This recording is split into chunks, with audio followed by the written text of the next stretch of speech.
Alors, vous l'avez sûrement vu sur les réseaux sociaux et puis maintenant partout dans les médias, près de 700 000 contribuables français se retrouveraient avec leurs données financières dans la nature. En effet, la Direction générale des finances publiques a fait l'objet d'un important piratage informatique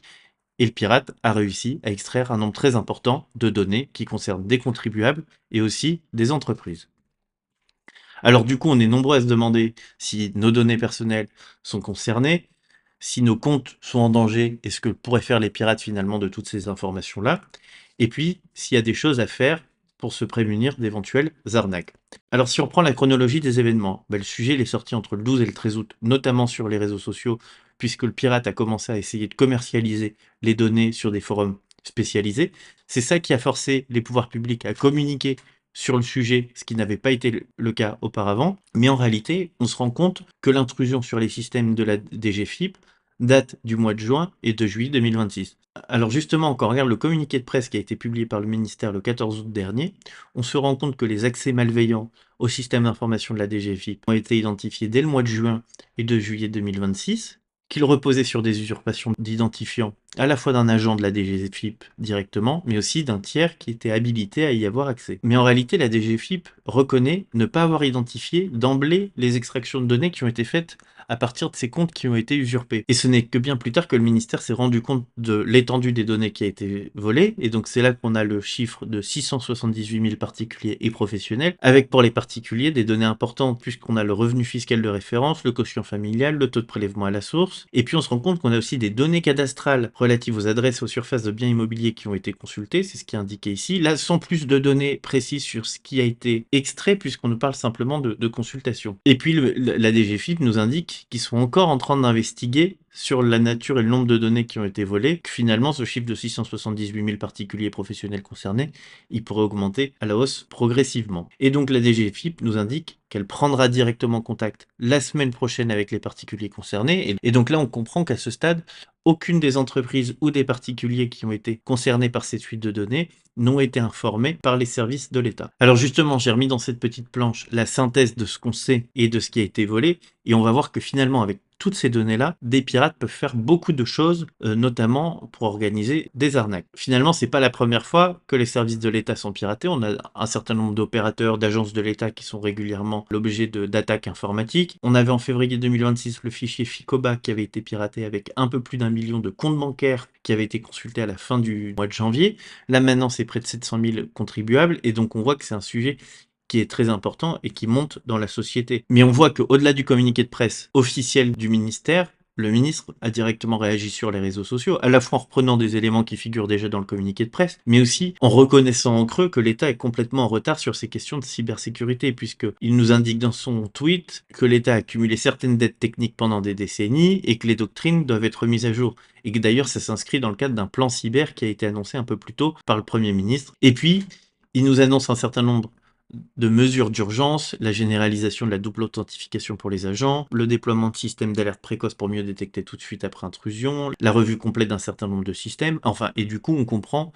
que les services de l'État sont très en retard en termes de standards de sécurité informatique, et donc que ça peut avoir des conséquences notamment pour les contribuables, et donc d'où le fait que ce sujet ait une dimension politique. Et puis on a aussi la ministre du Numérique qui a réagi, Anne Le Henanff, et donc là elle dit quelque chose d'intéressant, c'est que elle reprend à la fois les éléments du communiqué de presse, mais elle dit que protéger les données confiées à l'État est une responsabilité régalienne et une exigence de crédibilité, et on pourrait aller même beaucoup plus loin, c'est-à-dire que, indépendamment de ce qui pourrait être fait par les pirates informatiques, des données qui ont été extraites, les événements de ce type, ce sont des événements qui sapent la confiance des contribuables vis-à-vis de l'État, et lorsqu'il s'agit de données fiscales ou des organismes qui visent justement à prélever les impôts, ça vient saper aussi un peu plus le consentement à l'impôt des Français. Donc dans un pays où le taux de prélèvement obligatoire est extrêmement important, on voit qu'on a des débats budgétaires qui sont difficiles, c'est vraiment un signal qui est extrêmement négatif qui est envoyé aux différents contribuables. Et alors il y a aussi quelque chose qui est intéressant, quand on reprend le tweet du ministre, c'est qu'il nous dit que la DGFiP repousse beaucoup d'attaques, et puis que l'IA va décupler les moyens des attaquants, et donc que la menace cyber elle va devenir de plus en plus complète et difficile à arrêter. Sauf qu'on se rend compte qu'en réalité, le piratage qui a eu lieu, il est relativement simple puisqu'il s'agit d'identifiants qui ont été usurpés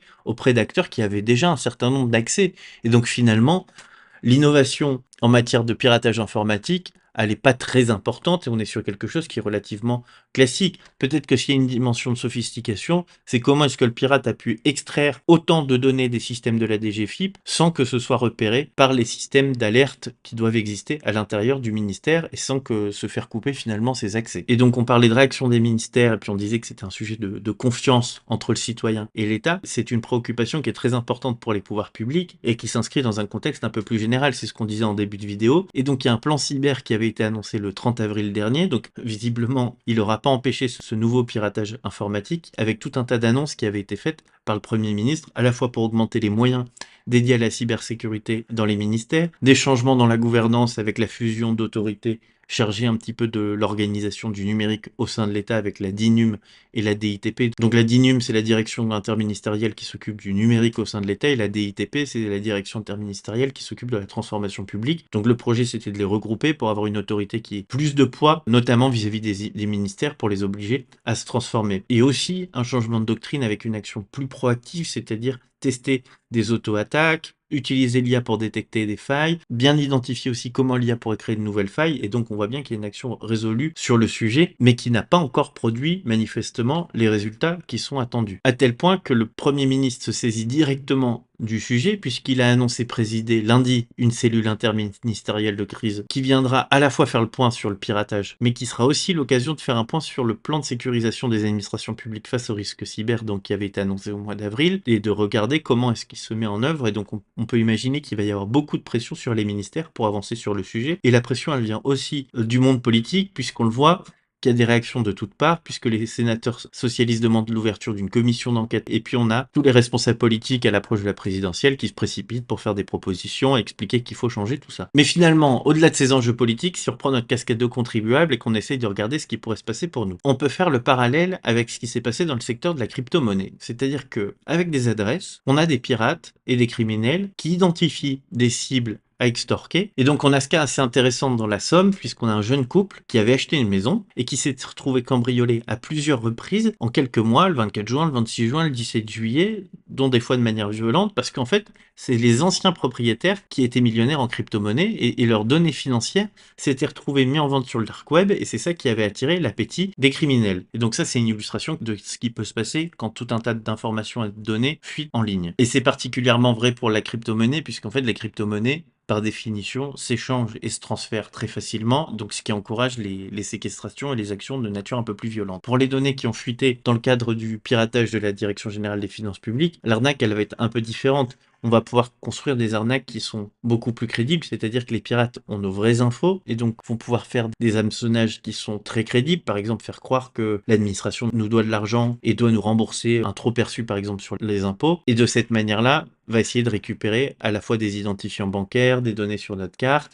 D'autant plus que là, on va avoir une séquence qui va être un petit peu compliquée à gérer, puisque la DGFiP va écrire à tout un tas de contribuables pour les alerter qu'ils ont été piratés, et on imagine que dans ces plus de 600 000 mails qui vont être adressés, on a aussi des pirates qui vont essayer de donner de fausses informations pour essayer de tirer leur épingle du jeu. Et donc tout ça, ça va nécessiter d'être très attentif dans les prochains mois et donc de respecter des bonnes pratiques, mais qui s'appliquent en réalité de manière générale sur tout un tas d'autres secteurs. C'est-à-dire qu'il faut jamais donner ses coordonnées bancaires ni ses identifiants par mail ou par SMS et qu'il vaut mieux travailler depuis l'espace impôts.gouv. Que de manière générale, il faut aussi se méfier de tous les messages qui demanderaient de faire une action de manière urgente sous les 48 heures ou indiquant que c'est le dernier appel. Ça, c'est des procédés pour mettre la pression aux gens et tromper notre vigilance. Et puis, de sécuriser ses comptes. On le voit, il y a plein de piratage informatique, il y a plein de mots de passe qui circulent, de données personnelles sur les utilisateurs qui sont en ligne, et donc ça donne des éléments pour les pirates pour accéder à nos différents comptes, et donc là on a tout intérêt à les renforcer. Ce que je retiens finalement de cette histoire, c'est qu'on a 678 000 personnes qui sont exposées suite à des faiblesses dans un système informatique critique pour l'État, que c'est une affaire à suivre puisque à la fois il faut attendre de voir un peu les conclusions du ministère de l'Action et des Comptes Publics pour mesurer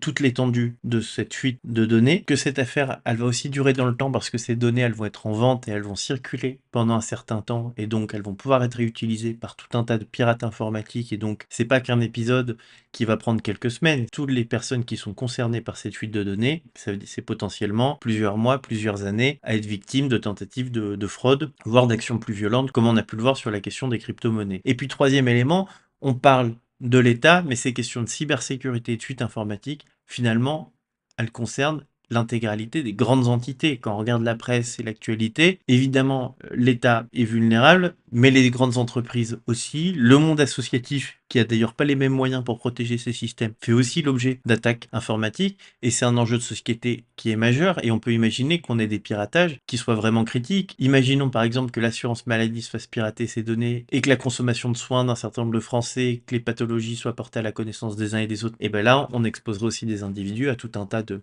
risques, à la fois pour leur vie privée, mais aussi en termes d'usurpation d'identité ou de tentative d'escroquerie. Donc c'est un sujet qu'il va falloir suivre de manière générale, et ça m'incite à investir un peu plus largement dans le secteur de la cybersécurité, tous les acteurs qui sont positionnés sur ce segment-là, puisqu'on voit que c'est vraiment un sujet qui est critique, et quand on voit ce qui se passe, on voit bien qu'il y a un marché qui est extrêmement important sur ces acteurs-là, puisque le besoin, il existe partout. Et puis je vous dis à très bientôt pour suivre à la fois cette situation, et puis pour d'autres vidéos sur ma chaîne.